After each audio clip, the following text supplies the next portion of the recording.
हूँ खकवानी साहब, जो अभी किरण नाज साहिबा ने गुफ्तगू की और हसन अयूब साहब ने बताया, मुझे ये समझ आ रही है कि पाकिस्तान तहरीक इंसाफ जो रेजिस्टेंस की पोजीशन पे थी और रेजिस्ट कर रही थी मुसलसल, ऐसा लग रहा है मौलाना साहब के साथ उनकी बहुत अच्छी अंडरस्टैंडिंग डेवलप हो गई है। और बैरिस्टर गौहर साहब का भी बयान भी आया है कि वो कह रहे मुसव्वदा हमें मौसूल हो गया है, लेकिन हतमी फैसला जो हमने करना है इसके खिलाफ या इसके हक में वो खान साहब से मुशावरत के बाद किया जाएगा।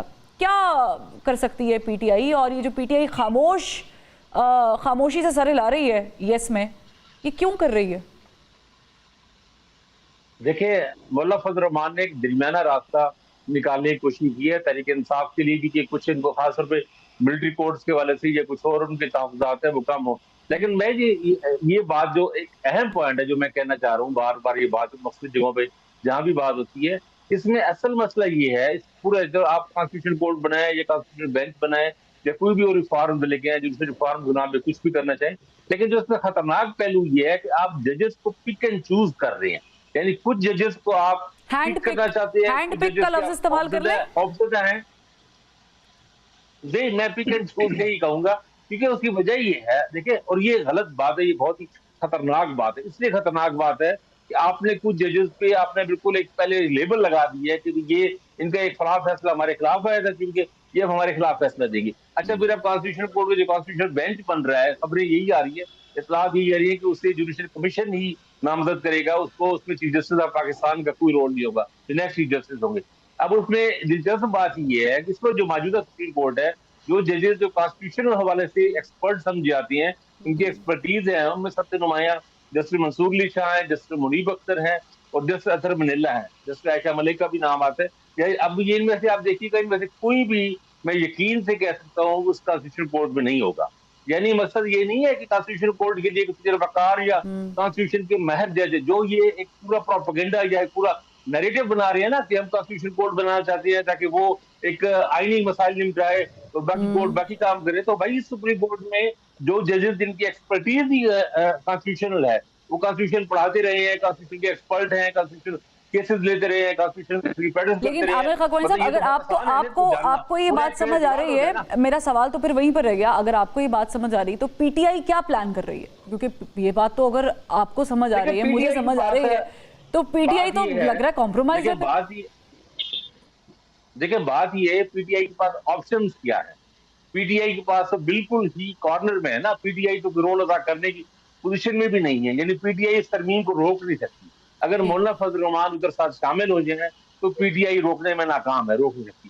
पीटीआई यही मैक्सिमम, मेरा जो भी लग रहा है, पीटीआई यही कर सकती है कि मौलाना फजल रहमान के साथ मिलके इसको जितना एक कम डैमेजिंग बना सके अपने लिए या ओवरऑल, वो तो जमहूरियत का नाम लेते हैं उनके लिए, तो वो करने की कोशिश करेंगे। मेरे ख्याल से कंप्रोमाइजिंग से ज्यादा ये है कि वो अपने आप को जितना है वो इसमें गेन कर सकते हैं, क्योंकि उनके पास ऑप्शन है नहीं ना। चले लेकिन इस पे पॉइंट ये है कि फिर किस्म का वोट है जो वक्तन फवक्तन चाहिए होता है। ये जो बैरिस्टर गौहर साहब कहते हैं, ये इज इट पॉसिबल कि ज़मीर का वोट अपोजिशन से तो एक्सपेक्ट किया जा रहा है कि उनका ज़मीर जागेगा, लेकिन बैरिस्टर गौहर साहब कह रहे हैं हुकूमत के अपने 7 बंदे वोट नहीं देंगे, तो ये ज़मीर उस तरफ भी जागेगा? मेरा नहीं ख्याल, नहीं, देखें, मेरा नहीं ख्याल कि इस वक्त हुकूमती वैसे जो बेंच है, जगह हुकूमती कैंप है, उसमें से कुछ लोग मेरा नहीं ख्याल कि डीसी होने का खतरा कर लेंगे, और ऐसा होता ही नहीं। अभी आप देखें, अभी आप बात कर रही थी जमीर के वोट की, और अभी बात हुई पिछली असेंबली में जो फॉरवर्ड ब्लॉक बना था राजा रियाज की क़यादत में।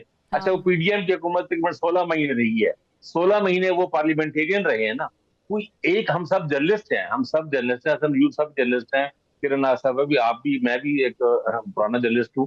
तो हम सब ने कभी आपने देखा कि 16 महीने में उन्होंने अपोजिशन का किरदार की एक जगह पर भी अदा किया हो? यानी कहीं पर अगर उनका दमीर जागा था, वो थे तो अपोजिशन के ना। उन्होंने सिर्फ उनका इमरान खान की पॉलिसियों से या पीटीआई की पॉलिसियों से इन्होंने खिलाफ किया था ना। तो 16 महीने वो जब अपोजिशन में रहे, कोई ने किरदार अदा किया? कोई नहीं किरदार अदा किया। तो हमारे यहाँ दमीर नहीं जागते, हमारे यहाँ सिर्फ करप्शन और पैसों की बुनियाद पे होते हैं। और ये अभी हसन यूसुफ बात कर रहे थे सुप्रीम कोर्ट की, वो भी सुप्रीम कोर्ट का फैसला था, काजी साहब को सुप्रीम कोर्ट के फैसले और कोई पता नहीं कि मुस्तकिल सुप्रीम कोर्ट की बेंच इस फैसले को भी उठा के डस्टबिन फेंक दे। ऐसे बहुत से फैसले आते हैं जाते हैं, हम हर सुप्रीम कोर्ट के फैसले का एहतराम करते हैं, लेकिन ये बात याद रखें, काजी साहब के फैसले के बाद फ्लोर क्रॉसिंग का रास्ता खुल गया है।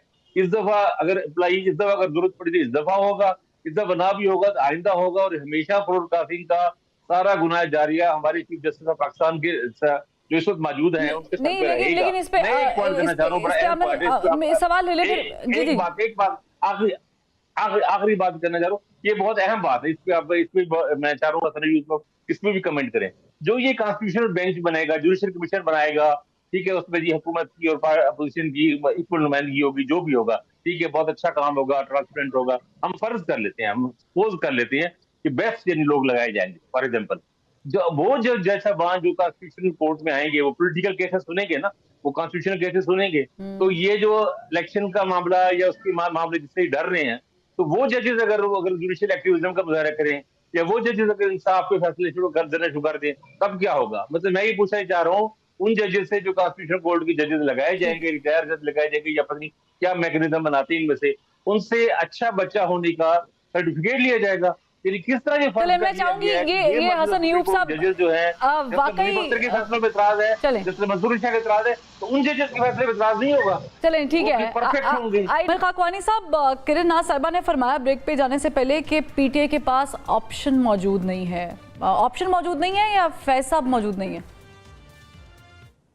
ये बात ठीक है, पीटीआई के पास ऑप्शन मौजूद नहीं है, तो इसलिए ऑप्शन मौजूद नहीं है ना। इलेक्शन में उनको जो सीटें थी, सीटें उनको दी नहीं गई, जाहिर उनके पास सीटें कम है, तो ये मसाइल तो सामने। मैं एक बात करना चाह रहा हूँ बीच में, जो मेरे ख्याल में बहुत अहम है वो बात, मेरे मालूमात के मुताबिक ये ठीक है कि जो अभी जो पैकेज आ रहा है सारा, उसमें 3 सीनियर जजेस का नाम आएंगे, लेकिन मेरा ये ख्याल है और मेरी मालूमात ये है कि जस्टिस मंसूर अली शाह को चीफ जस्टिस बनाया जाएगा। अगर ऐसा ना हुआ तो वकला का बहुत एहतजाज, बहुत मसाइल होंगे। मौलाना फजल रहमान भी ये चाहते हैं कि बेशक वो 3 का आए, इस दफा जस्टिस मंसूर अली शाह बने, और अगले बार जो हो फिर जो भी फैसला हो, और आपको पता है अगली बार क्या फैसला होगा। एक तो ये है, दूसरा जो भी आईनी बेंच होगा उसका तकर्रुर चीफ जस्टिस के पास नहीं होगा, उसका तकर्रुर जुडिशियल कमीशन के पास होगा।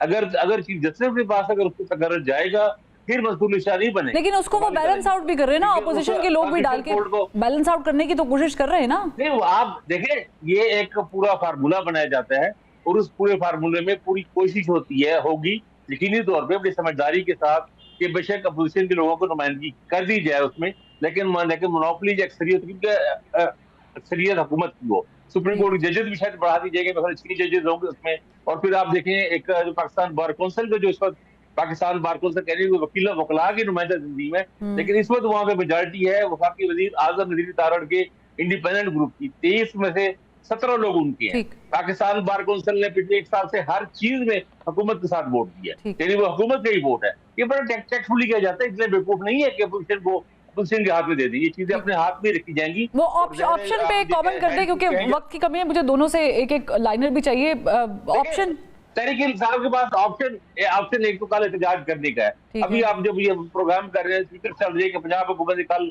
यहाँ लाहौर में और जगहों पर सारे स्कूल बंद कर दिए, कॉलेज यूनिवर्सिटी प्राइवेट अदारे बंद कर दी। मैं ये कहना ही चाह रहा हूँ कि एहतजाज एक सियासी एहतजाज, जो वो धरने नहीं दे रहे, कोई लंबा नहीं कर रहे, वो तो हक है। लेकिन ऑप्शन